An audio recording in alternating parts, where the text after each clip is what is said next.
کچھ کو امام بناتا ہے تاکہ اللہ کا امر عام ہو، اللہ کا حکم عام ہو، اللہ کا فیض عام ہو۔ اور اس لیے بناتا ہے امام کہ لما صبروا، وہ صابر ہوتے ہیں، وَكَانُوا بِآيَاتِنَا يُوقِنُونَ، اور اللہ کی آیات پر یقین رکھتے ہیں۔ تو وہ جو حق الیقین ہے نا، اس پر علی فائز ہے، حق الیقین۔ جی علماء نے مثال دی ہے، لہذا میں جرأت کر رہا ہوں مثال دینے کی، کہ آگ بھڑک رہی ہو، اس میں آپ لوہے کو ڈال دیں، کچھ دیر تک تو یہ طے رہے گا کہ لوہا یہ ہے اور آگ یہ ہے، کچھ دیر کے بعد طے کرنا مشکل ہو جائے گا کہ لوہا کون سا ہے اور آگ کون سا ہے۔ اس کیفیت کو اس کو فنا کی کیفیت کہا جاتا ہے، فنا کی کیفیت، یہ فنا ہو گیا، اس میں گم ہو گیا، ختم ہو گیا اس میں۔ اور جب اس میں ختم ہو جاتا ہے تو فرق محسوس نہیں ہوتا، وہ اس میں گم ہو جاتا ہے۔ ذوبوا فی علی کما ہوا ذاب فی اللہ، علی میں ایسے گم ہو جاؤ جیسے علی اللہ میں گم ہو گیا۔ اور جب علی اللہ میں گم ہو گئے تو اس کا مطلب یہ ہے کہ اللہ بڑا ہے نا، ہمیشہ چھوٹا بڑے میں جاتا ہے نا، لہذا پریشان ہونے کی ضرورت نہیں ہے، کوئی عقیدہ توحید کو ضرب کاری نہیں لگ رہی۔ علی اللہ میں گم ہوئے اس لیے اللہ اکبر ہے، اللہ اکبر ہے۔ اللہ میں فنا ہونا عرفاء کی یہاں ایک منزل ہے، اللہ کسی میں حلول نہیں کرے گا، اللہ کسی کے وجود میں نہیں اترے گا۔ اگر اللہ کسی کے وجود میں حلول کر رہا ہے تو یہ کفر ہے، اس لیے پھر میں نے اللہ کو معاذ اللہ اللہ اکبر نہیں مانا۔ جس میں اللہ اتر رہا ہے معاذ اللہ وہ بڑا ہے، تبھی تو وہ اس میں جا رہا ہے۔ یہ مثال میں اس صدقانے میں دے چکا ہوں۔ ہم ظرف فروش کی دکان پر گئے، ہم نے کہا جی 6 گلاس اور 1 جگ دے دیجئے۔ اس نے ٹیبل پہ 6 گلاس رکھ دیا اور 1 جگ رکھ دیا۔ ایک گلاس ہمیں چھوٹا لگا، میں نے کہا جی دوسرا لے آئیے، یہ چھوٹا ہے۔ اس نے کہا نہیں سب برابر ہے۔ ہم نے کہا جی آپ سے بحث نہیں کریں گے۔ ہم نے وہ گلاس جسے ہم چھوٹا کہہ رہے تھے 1 گلاس کے اندر ڈال دیا اور وہ اندر چلا گیا۔ میں نے کہا اس کا اندر جانا بتانا، یہ چھوٹا ہے۔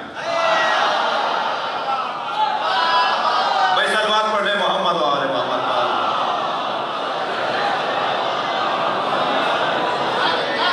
لما صبروا وكانوا بآیاتنا یوقنون، ہم انہیں اس لیے امام بناتے ہیں کہ وہ صابر ہیں اور ہماری آیات پر یقین رکھتے ہیں۔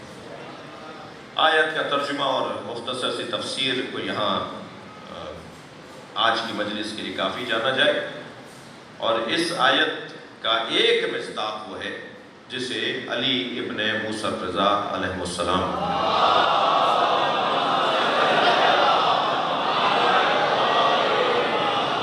میرے مولا کی 8ویں امامت ہے، اور خاص سلام ہم ان کو اس لیے کرتے ہیں کہ ان کے دور میں نظام اثنا عشری کو تحفظ ملا۔ امام کا دور وہ خطرناک دور تھا کہ اگر امام کی وہ جد و جہد اور وہ امامت کے فرائض نہ ہوتے تو 12 امامی نظریے کو جو نقصان پہنچتا وہ ناقابل برداشت تھا۔ لہٰذا امام نے نظام اثنا عشری کو محفوظ کیا، اس لیے ہم نبی کو سلام کر کے حسین کو سلام کرتے ہیں، اور امام حسین کے فوراً بعد امام رضا کو سلام کرتے ہیں، جبکہ امام حسین اور امام رضا کے درمیان باقی امام بھی ہیں، مگر ہم امام رضا کو اس لیے سلام کرتے ہیں کہ ان کے دور میں نظام امامت کو تحفظ ملا۔ امام اسے نہیں کہتے جو حالات سے متاثر ہو جائے، امام اسے کہتے ہیں جو حالات کو متاثر کرے۔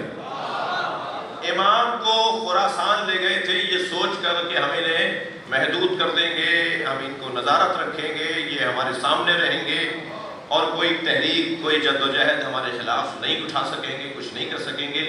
تو امام نے دربار کو مدرسہ بنا دیا، برابر میں مامون بیٹھا ہوتا تھا اور امام کی کرسی لگی ہوئی ہوتی تھی، اور امام آنے والوں کے سوالات کے جواب دیتے تھے، اور وہ بادشاہ کا اور خلیفہ کا دربار نہیں ہوتا تھا، مصطفیٰ کا مدرسہ ہوتا تھا۔ کبھی مخالفوں کو جواب دیتے تھے، کبھی مسیحیوں سے مناظرہ تھا، کبھی یہودیوں سے جوابات کا سلسلہ تھا، اور امام ہر ایک کو تشفی بخش، کوئی ایسا گروہ نہیں آتا تھا امام سے سوال کرنے جو واپس جاتے ہوئے کلمہ نہ پڑھے۔ لہذا روزانہ کی بنیاد پر امام رضا کے جملے سن سن کر، ان کے کلام کو سن کر لوگ مسلسل مسلمان ہو رہے تھے، اور جو مسلمان تھے اور کچھ بگڑے ہوئے تھے وہ امام کی امامت کے قائل ہو جاتے تھے۔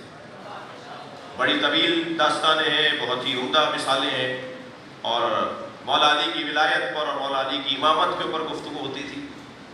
کسی نے پوچھا امام رضا سے، مولا آج شام بھی یہ بات ہوئی ہے اس مضمون کی، مولا سے پوچھا مولا علی کے ساتھ اور آل علی کے ساتھ یہ دشمنی اور یہ زیادتی اور ظلم کیوں ہوا؟ تو حضرت نے فرمایا کہ جیسے شیطان کو پتا تھا کہ آدم مجھ سے افضل ہے، مگر حسد کی بنیاد پر آدم کو سجدہ نہیں کیا، ایسے ہی ہمارے جد علی کے بارے میں سب کو پتا تھا کہ ہم سے بڑا عالم ہے۔ بھائی سلوات پڑھ لیں محمد و آل محمد۔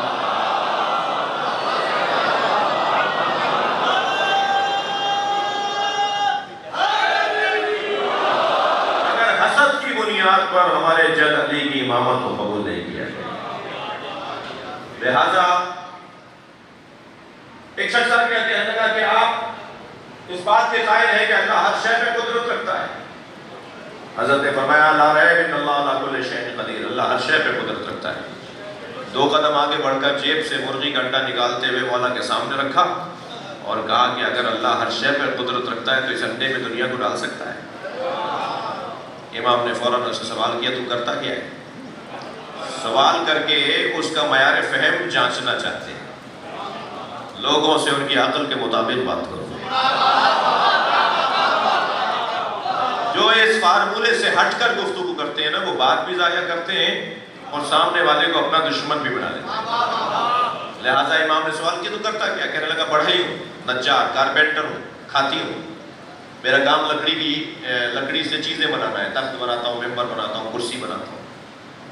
حضرت کے ہاتھ میں عصائے رسول تھا، سرکار دو جہاں کا لکڑی کا عصا تھا۔ میرے مولا رضا نے آگے بڑھا کر فرمایا، عصا آگے بڑھاتے ہوئے فرمایا مجھے اس سے تخت بنا دے۔ کہنے لگا میں تخت بنا سکتا ہوں مگر اس لکڑی میں صلاحیت نہیں ہے کہ تخت بنے۔ حضرت نے فرمایا یہی تیرا جواب ہے۔ اللہ ہر شے پر قادر ہے مگر اس انڈے میں صلاحیت نہیں ہے کہ پوری دنیا کو اپنے اندر لے سکے۔ صلوات پڑھیں مولا رضا کی ذات پر۔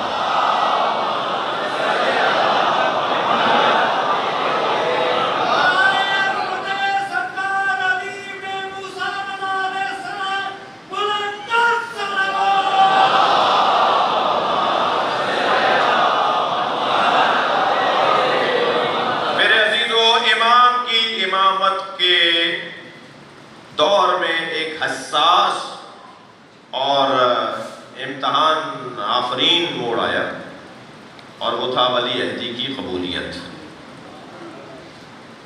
صلح امام حسن، اس سے پہلے صلح حدیبیہ، پھر صلح امام حسن۔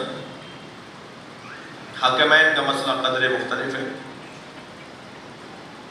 لیکن امام رضا کا ہی ولی عہدی قبول کرنا، جی جس سسٹم سے ماضی میں مولا علی نالا تھے، ماضی میں امام حسین جس سسٹم سے نالا تھے، اس سسٹم کے لوگوں کے ساتھ ولی عہدی قبول کر کے بیٹھنا بہت مشکل ہے، اور یہی مشکل امامت تھی امام رضا کی۔ یہ جو باب الحوائج ہیں، یہ جو صحن شفا ہے، یہ جو حاجات کا دروازہ ہے، اللہ کسی کو مقام عطا نہیں کرتا جب تک کہ اس نے ریاضت اور محنت نہ کی۔ امام کی محنت کا ایک جلوہ عرض کر دوں آپ سے۔ امام تقی کی آمد پر لوگوں نے کہا یہ امام تقی ان کے بیٹے نہیں ہیں۔ قیافہ شناس بلایا گیا جو چہرہ دیکھ کر تصدیق کرے۔ کتنا مشکل وقت تھا،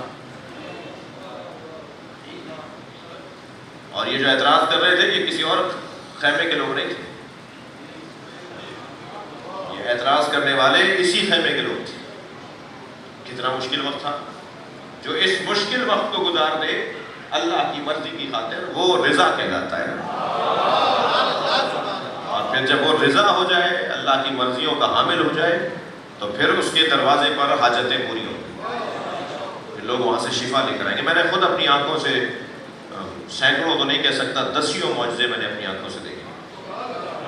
امام رضا کے حرم میں ہونے والے معجزے، پیدائشی نابینا بچی 3 دن تک بندھی ہوئی تھی، اچانک آواز دینے لگی مجھے سب نظر آ رہا ہے، اسے لے جاتے ہیں، پھر تصدیق ہوتی ہے، پھر اس کی فائدے ہیں، اس کی میڈیکل رپورٹس دیکھی جاتی ہیں کہ یہ صرف بنی بنائی بات تو نہیں ہے، یہاں اگر اس نے کوئی کسی بھی وجہ سے اعلان کر دیا ہو، پھر اس کے بعد تصدیق ہوتی ہے، اس کی تحقیق ہوتی ہے کہ یہ بچی صحیح کہہ رہی ہے یا یہ مریض جو شفا یاب ہوا ہے۔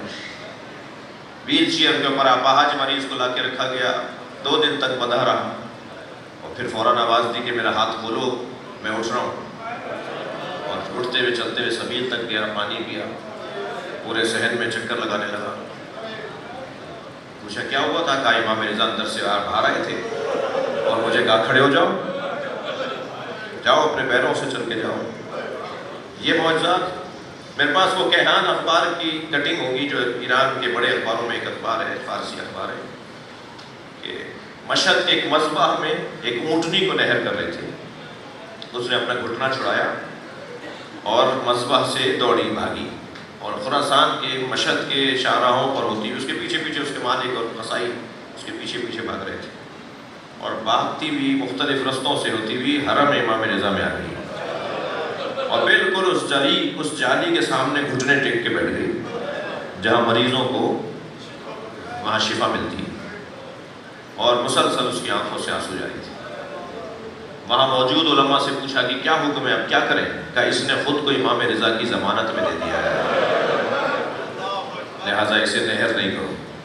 یہ واقعات روزانہ کے امام رضا کے حرم میں۔ اللہ ہم سب کو امام کی زیارت کا شرف عطا فرمائے، زیارت کی شرف یابی کی دعا کی قبولیت کے لیے بلند تر صلوات۔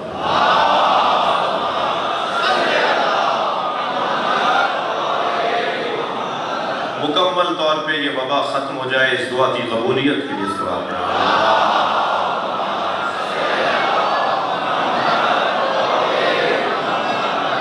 تو اس امام رؤوف اور مہربان کی بات ہے کہ جن کی امامت کا ایک عنوان لما صبروا ہے، اور معجزات مولا کے، میں عرض کر رہا تھا کہ دو بڑے موضوعات کو چھوڑ کر ایک موضوع ولی عہدی کا ہے۔ ولی عہدی مولا کا قبول کرنا بہت سے لوگوں کے ایمان کی آزمائش تھی۔ امام کو چھوڑ کر نہ جائیں اور امام کی امامت کو تسلیم کریں، مانیں۔ مگر حضرت نے جو ولی عہدی قبول کی اس کے بہت سارے اسباب ہو سکتے ہیں، بہت سارے اسباب ہیں، مگر 2 کی طرف توجہ چاہوں گا۔ ایک سبب تو یہ تھا امام نے کیوں مامون الرشید کے دربار میں بیٹھنا پسند فرمایا، جس مامون الرشید نے بعد میں زہر بھی دیا امام کو، کیوں پسند فرمایا وہاں بیٹھنا؟